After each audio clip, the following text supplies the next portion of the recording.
Freshman year of high school, there needed to be a beatboxer in our group, and I was like, I can do it, and then I was awful, and people would make fun of me. My mom made fun of me, my dad made fun of me. Like, I'm not allowed to beatbox in my own home anymore.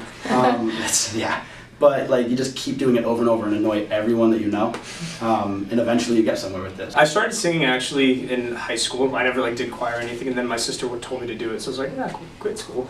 And then they had, like, I don't know if you guys know about like regionals or anything, but they had like a statewide choir that I did, and that really kind of opened me up to that whole thing. So I did music in college and then joined CDN, and that's kind of history. I saw the Rush concert, and I saw all 12 guys on stage put on those blazers and sing I'll Make Love to You, and just ladies were swooning and everything, and I was like, wow, I really want to be a part of that. I want to love you, my PYG, to love you in GLC,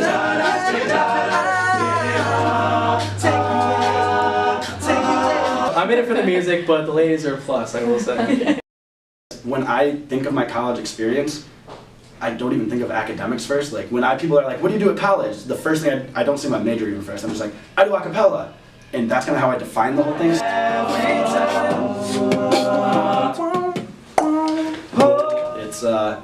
CDN is a family first and a singing group second. And I think that, not to say that other groups don't necessarily have that, but I mean, I think that we have that to the like nth degree, you know? We spend a lot of time outside of rehearsal and like getting to know each other and getting to know like what makes each other tick. So like if I'm having a bad day, I have like 11 other guys that will help.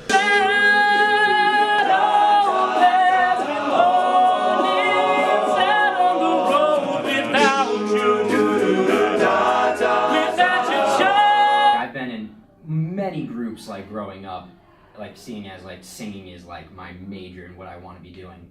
And there's a lot of times you sing with a bunch of people and then you just leave and you go home, whereas here you sing and you like look across and you see like your roommate or your best friend, and it's just like a completely different connection. And I find like, especially in this group, it's so much easier to like put the passion into the music, and it's just like so much better making that connection with like the people you want to be with instead of just people you have to be with.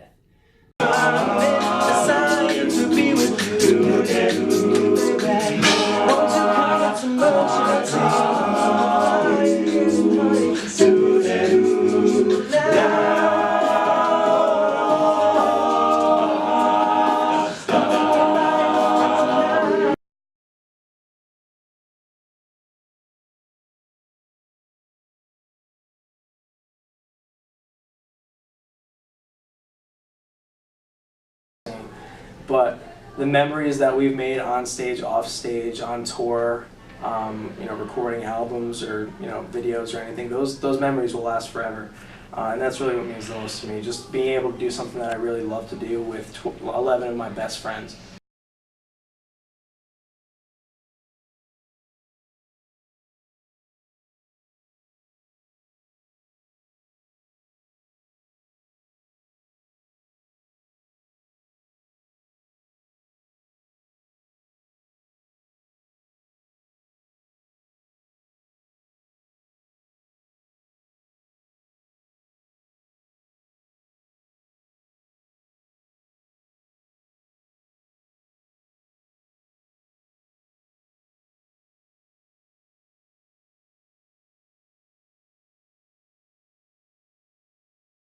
From every other group here, it's that we live with each other, we hang out with each other, we constantly are just best friends. Like it's not like it's a at rehearsal thing and then we're out of it all of a sudden. It's we're together 24/7 and we're okay with that. Like yeah, we have tiffs like any other family will, but I honestly see those guys more as my family than I do as my friends, and I think that's what really helps us meld with the sound even better. So I think it's really important.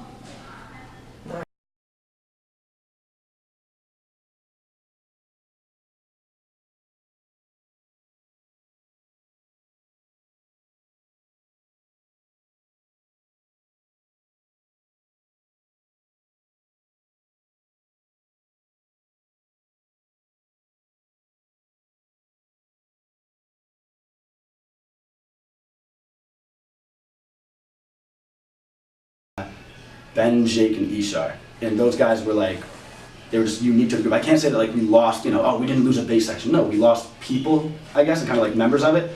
So beyond just like your sound changing and you have to adapt to your new sound, you have to adapt to a whole new dynamic. I don't know, it's kind of weird. I mean, any of the guys would tell you, I guess this doesn't mean as much to you, but like when Tom left, one of the guys just left this past semester, Tom was just like a personality. Like you don't replace Tom because no one will, it's just Tom. And same thing with like Jack and then all the guys really. It's just a unique piece that you're missing. So it's sad in terms of your friend graduating, but at the same time you get over it. Like you get over it, you get a new guy into the group and you're like, wow, they fit in this completely different way, but it's not at all taking their place.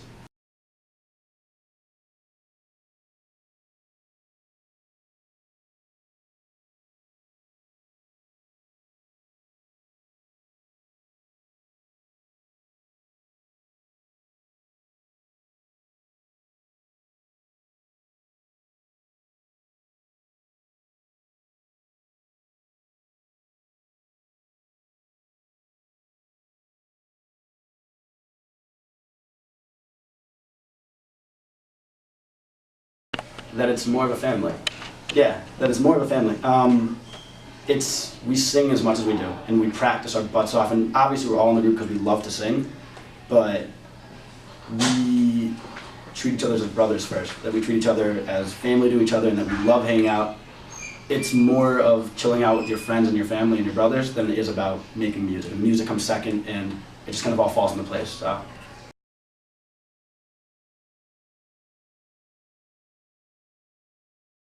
And like, especially when it doesn't sound bad, like that makes it really fun. But it's just kind of like, it's mainly about just having fun with everybody.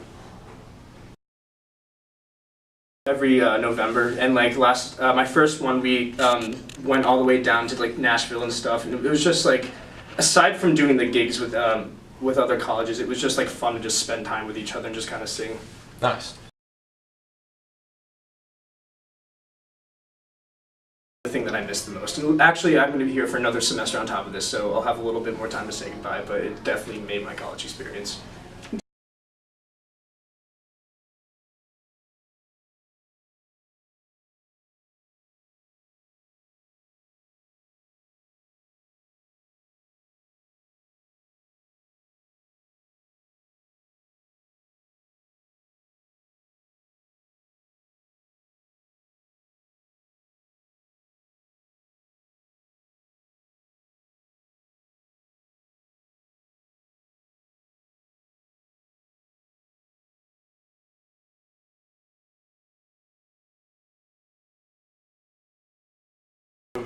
When I was 4 years old, my dad and I did a talent show in my town in North Haven, Connecticut.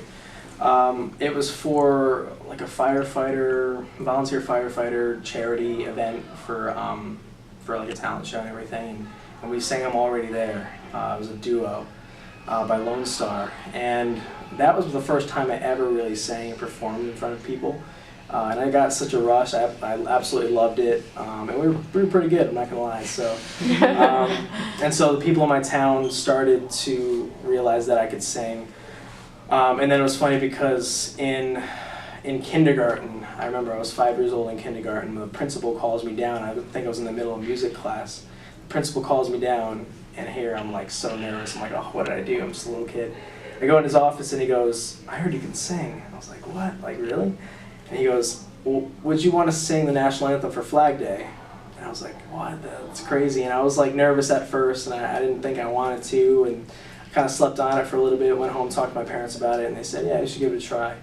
And so yeah, kindergarten Flag Day, middle of June, when I was 5 years old, I sang the national anthem in front of the entire elementary school. And that was really the first time where I was like, this is really something that I love to do. That's unreal. Tell me